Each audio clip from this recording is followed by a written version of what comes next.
हे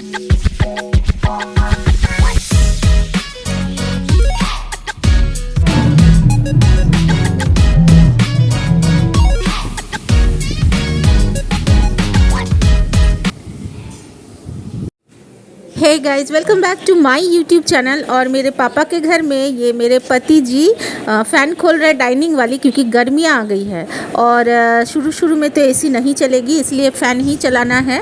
और फ़ैन इतनी ऊपर में है तो पहुंच नहीं पाएंगे मेरे पापा, इसलिए इन्होंने कहा कि मैं ही खोल देता हूं।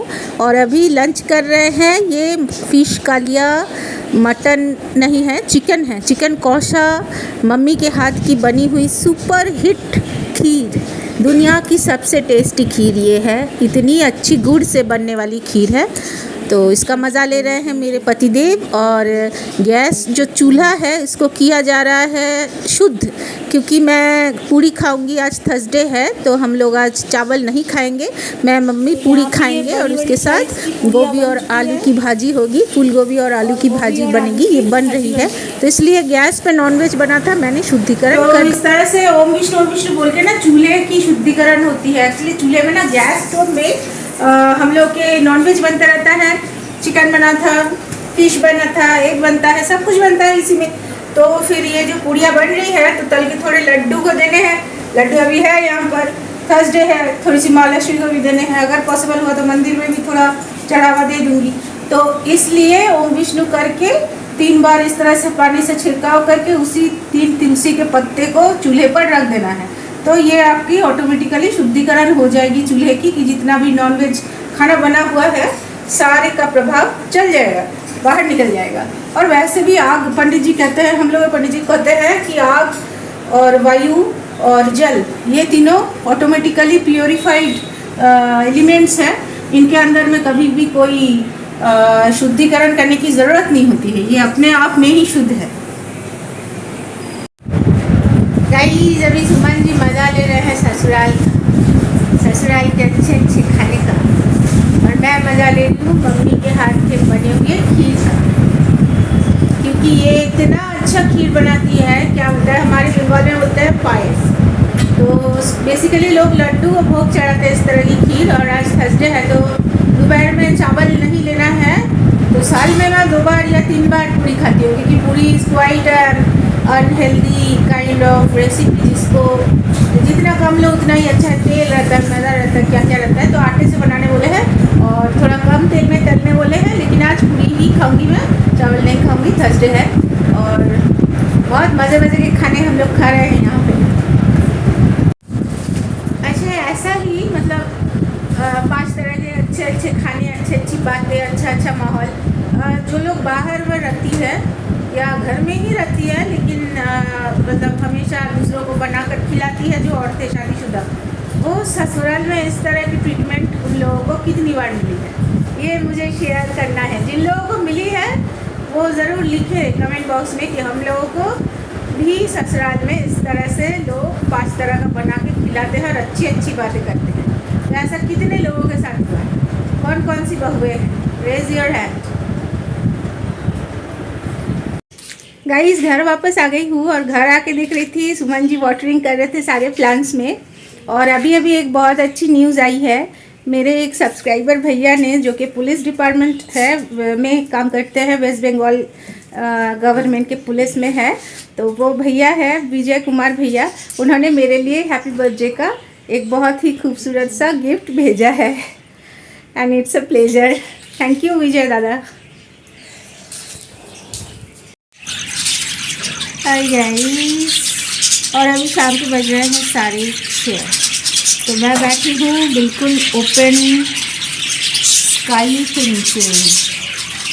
देखिए स्काई दिखेगा, देखिए दिख रहे हैं आसमान में, और इधर मैं हूँ और पीछे मेरा किचन है दिख रहा है। एक्चुअली ये मेरा सबसे फेवरेट वाला, पूरा घर ही फेवरेट है, लेकिन ये one of my favourite areas of my home में से एक है, क्योंकि ये बिल्कुल ओपन स्काई है और बरामदा टाइप का बहुत बड़ा सा एरिया है जहाँ रहते हैं मेरे बर्ड्स। अभी ये लोग खाना पीना कर रहे हैं, थोड़ी देर में मैं सुला दूँगी और अभी गर्मियाँ ऑलरेडी आ चुकी है हमारे यहाँ बंगाल में। दिन में तो धूप इतनी ज़्यादा है और शाम के वक्त हल्की हल्की सी ठंड चल रही है। तो ये लोग यहीं पर सामने स्पेस है बहुत बड़ा सा, इस तरह का स्पेस है, तो इधर ही ये लोग सो जाएंगे। और फिर रात के जब 10:30-11 बज जाएंगे तब इनको मैं घर ले जाऊंगी वापस से। फिर सुबह में सुमंजी निकाल देते हैं इसी एरिया में, इसी स्पेस में।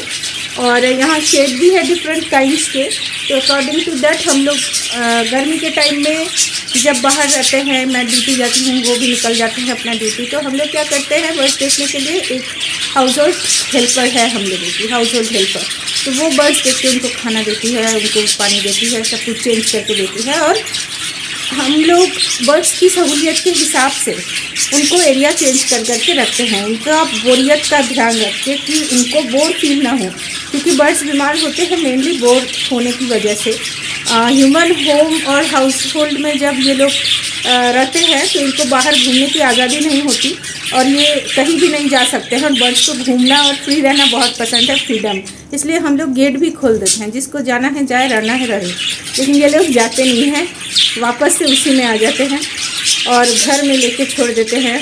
हम लोग यहाँ पर रखते हैं क्योंकि ये ओपन स्काई के अंडर है, तो पूरी तरह से सनलाइट और पूरी तरह से फ्रेश एयर ऑफ नेचर, प्रकृति माँ की खुली हुई हवा और खुला हुआ वातावरण मेरे सारे पेट बर्ड्स को मिलते हैं।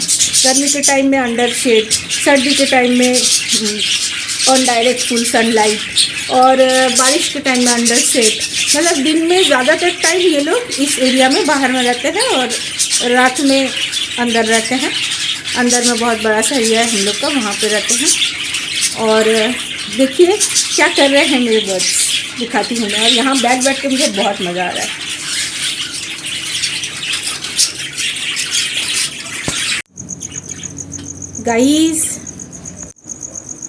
गाइस मैंने तो कुछ कभी नया बर्ड पालना स्टार्ट नहीं किया था, शादी से पहले से ही मैं बर्ड पालती आई हूँ, ओके। और जब शादी के बाद मैंने यूट्यूब चैनल खोला और जब व्लॉगिंग में इन पेट बर्ड्स को मैं दिखाती थी, तो अक्सर लोगों को ना मुझे ज्ञान प्रदान करने का बड़ा शौक़ है, बहुत ज़्यादा। मुझे नहीं चाहिए होता है उनसे नॉलेज, मैं भीख भी नहीं मानती हूँ कि मुझे नहीं आता है कुछ, मुझे बता दो। फिर भी अपनी नॉलेज लेकर मेरे चैनल में आना है और ज्ञान प्रदान करते रहना है, मुफ्त में, बिल्कुल करते रहना है, करते रहना है। कोई स्टॉप ही नहीं करता है भाई। अभी क्या हुआ था तब ना कि मेरे पेट बर्ड्स को मैं दिखाती थी, कॉकटेल बर्ड्स को दिखाती थी, और ये घर नहीं था तब। शादी के बाद हम लोग एक 3 माले वाले घर में रहते थे, टॉप फ्लोर में, और वहाँ बहुत बड़ी सी एक छत हुआ करती थी और छत के सामने एक कॉरिडोर रहता था, सीढ़ियों वाला, स्टेयरकेस वाला, और उसमें एरिया रहता था जहाँ पर हम लोग बिल्कुल वॉल में फिक्स करके, वो शेड वाला घिरा हुआ एरिया था स्टेयरकेस के सामने, तो उसमें वॉल में फिक्स करके हम लोग बर्ड को रखते थे, सारे बर्ड्स को। तो बच्चा जब हो जाता था बर्ड्स को, छोटे बच्चे बिल्कुल बेबी बर्ड्स जो निकलते थे, तो उस टाइम में केज को हाथ नहीं लगाना चाहिए और ना ही कोई किसी तरह की साफ़ सफाई भी नहीं करनी चाहिए, क्योंकि मैं बचपन से ही ये सारी चीज़ों की शौकीन रही हूँ। और मेरे मायके में भी मैं बर्ड्स लेकर आती थी, पापा दिलाते थे, मम्मी दिलाती थी। तो बहुत सारे ऐसे अंकल हैं जो लोग वेटरियन है, pet birds and animal specialist level के डॉक्टर है, स्पेशलिस्ट। तो वो वेटरियन लोग जो है मेरे पापा के फ्रेंड हुआ करते थे, और उन लोगों से मैंने काफ़ी सारा नॉलेज ऑलरेडी कलेक्ट किया हुआ था। मेरे पास ज्ञान पहले से एकत्रित था, कोई ज़रूरत मुझे नहीं थी नए ज्ञान की। लेकिन फिर भी केज को देख करके, बर्ड्स तो अच्छे लग रहे हैं, बर्ड्स को देख के कुछ बोल नहीं सकते हैं, केज को देख करके कितने लोग बोलते थे the bird cage is filthy, cage थोड़ा गंदा दिख रहा है। एक्चुअली उनको ये पता ही नहीं था कि जब बच्चों को, मतलब पेट बर्ड्स को बच्चे हो जाते हैं, जब भी आप घर में कोई चिड़िया पालोगे तो उसको बच्चे होंगे, तो उसके केज में, उसके उस पिंजरे में हाथ नहीं लगाना है, और वो जैसे गंदा है वैसे ही रख देना है, क्योंकि आउट ऑफ गंदगी, उस गंदगी से, उस पॉटी से वो लोग हिट लेते हैं छोटे बच्चे, और उसके बाद वो बड़े होते हैं, उनके फेदर निकलते हैं। तो बर्ड्स के पॉटी जो है उस वक्त वहीं पे छोड़ देना है, उससे उन लोगों को हीट मिलेगी और बच्चे बड़े होंगे। नहीं तो बच्चे बड़े नहीं होंगे, इतने चमड़ी नहीं होती, इतने छोटे छोटे बिल्कुल बच्चे निकलते हैं अंडों से। तो वो बड़े कब होंगे? जब आप इनको हीट दोगे, इनफ हीट दोगे। और हीट मम्मी कैसे प्रदान करती है? बच्चों की, केज बर्ड की मम्मी जो केज में पॉटी रहता है उससे हीट प्रोड्यूस होता है और बच्चों को उसी में रख दिया जाता है। तो ये नेचुरल है, इसी तरह से प्रकृति माँ ने बनाया है इनका सिस्टम। तो देखिए, मैं एक ही बेटी थी बचपन से, मुझे उतना कंपनी भाई बहन का मिला नहीं था, इसलिए मुझे लड्डू गोपाल की सेवा में इंटरेस्ट है। प्लांट्स में, फ्लावरिंग प्लांट्स में इंटरेस्ट है, बर्ड्स में इंटरेस्ट है, पेट्स में इंटरेस्ट है। ये मेरे जीने का सहूलियत था, जीने की तरीका थी, तो इसलिए मैंने रखा था और जान के रखा था, सब कुछ नॉलेज एक्वायर करके रखा था। क्योंकि हमारे घर में जो पंडित जी आते हैं पूजा करने, तो गोसाई बोलते हैं बंगला में, तो उन्होंने कह रखा था कि किसी भी पक्षी को, किसी भी प्राणी को घर में अगर पालना है तो अपने छोटे बच्चे के दर्जे पर रख के पालना है, इग्नोर नहीं करना है। उनकी सुविधा को पहले देखना है, फिर अपनी सुविधा को देखना है, तब जाके पालना है, नहीं तो नहीं पालना है। तो उसी लेवल में मैं पालती हूँ बचपन से ही, और मुझे इसके लिए कोई एक्स्ट्रा ज्ञान की ज़रूरत थी नहीं, मेरे पास ऑलरेडी ज्ञान का भंडार था। फिर भी लोग आ जाते थे ज्ञान प्रदान करने। और कुछ चीज़ें मैंने YouTube कम्युनिटी से सीखा है, YouTube करते हुए सीखा है, चैनल बनाकर सीख कर मैंने ग्रो किया है। कुछ एक आध दिन में मैंने ग्रो नहीं किया है, कुछ एक महीने में मैंने ग्रो नहीं किया है। 4 साल लगे मुझे इस मकान पे आते हुए। तो मैंने जो ज्ञान अर्जित किया है, थोड़ी बहुत सीमित मेरी नॉलेज है, लेकिन आपके साथ मैं बांटना चाहती हूँ, यही मेरी खुशी होगी। तो जो लोग न्यू कंटेंट क्रिएटर है या जो लोग कर रहे हैं अभी भी मेहनत, तो उनको मैं बताऊं कि कभी भी मैंने सोमाली दी को हमेशा मेंशन किया @ टाइटल में, क्योंकि सोमाली दी को देखकर मैंने कई सारी चीज़ें सीखी है।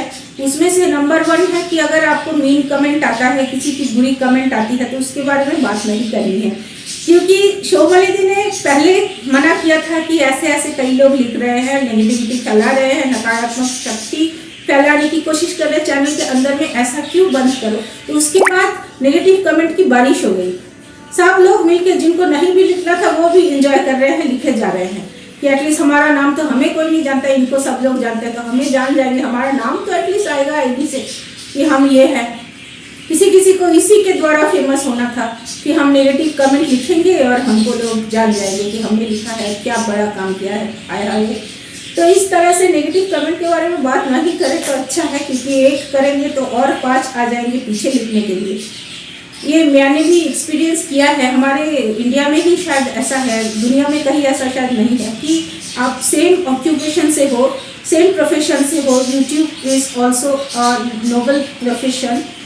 तो इतने बड़े फील्ड में काम करना अपने आप में एक गर्व की बात है। लेकिन इस सेम फील्ड में जो लोग भी अदर कंटेंट क्रिएटर्स हैं, यूट्यूबर्स हैं, तो कंटेंट क्रिएटर्स में ही अगर आपस में कोई सेम मदर टंग से बिलोंग करता है, जैसे मैं बंगाली हूँ, तो बंगाली कम्युनिटी में कुछ ऐसे चुनिंदा बहुत ही मेरे बड़े बड़े शुभ चिंतक मुझे मिले हैं। हालांकि इन 2-3 महीनों में, पहले नहीं मिले थे, तो उन्होंने हमेशा मुझे ना बड़े बड़े अक्षरों में लिखा मेरे कमेंट सेक्शन में जाके, ठीक है। हमेशा जब भी मैं कोई ब्लॉग अपलोड करती थी या फिर डांस कवर अपलोड करती थी, तो पहले ही लिखने चली आती थी वो औरतें। मैंने उनको कभी डिस्टर्ब नहीं किया, कभी उल्टा पुल्टा लिखा नहीं, लेकिन आफ्टर मोनेटाइजेशन तो और भी ज़्यादा लिखने की टेंडेंसी बढ़ गई है।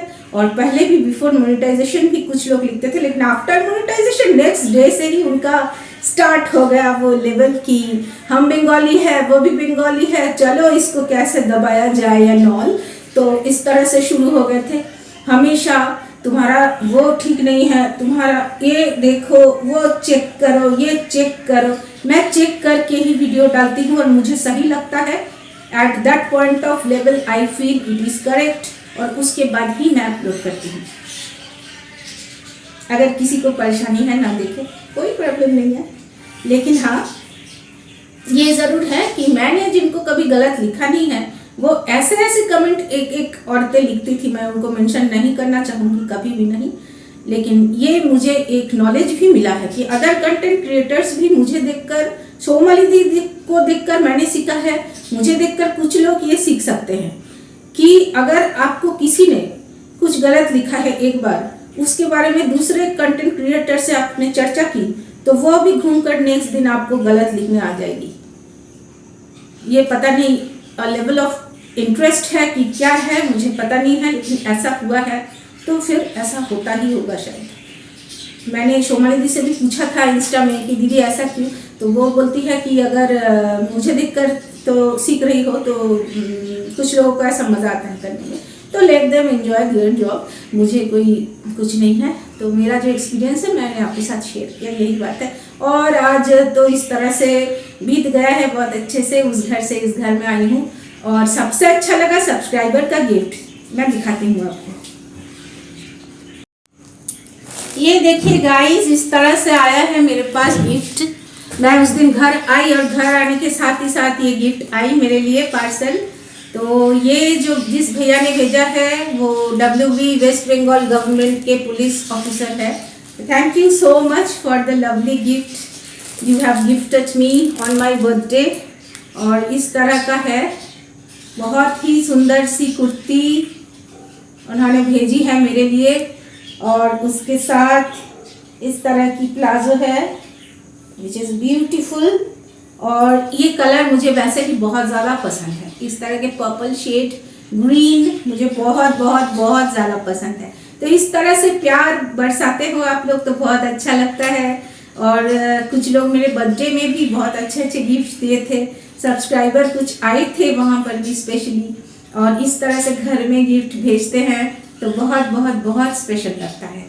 गिफ्ट चाहे जैसा भी हो, मैं गिफ्ट को कभी भी जज नहीं करती हूँ। Gift is after all an gift. तो वो गिफ्ट जो है वो सोच कर देते हैं कि इसके लिए ये दे, ये फीलिंग जो है, ये सोच जो है, यही बड़ी होती है। क्या दिया वो बड़ा नहीं होता है। और ये तो बहुत अच्छा दिए हैं, बहुत ही अच्छा दिए हैं। तो this one is so beautiful, it has just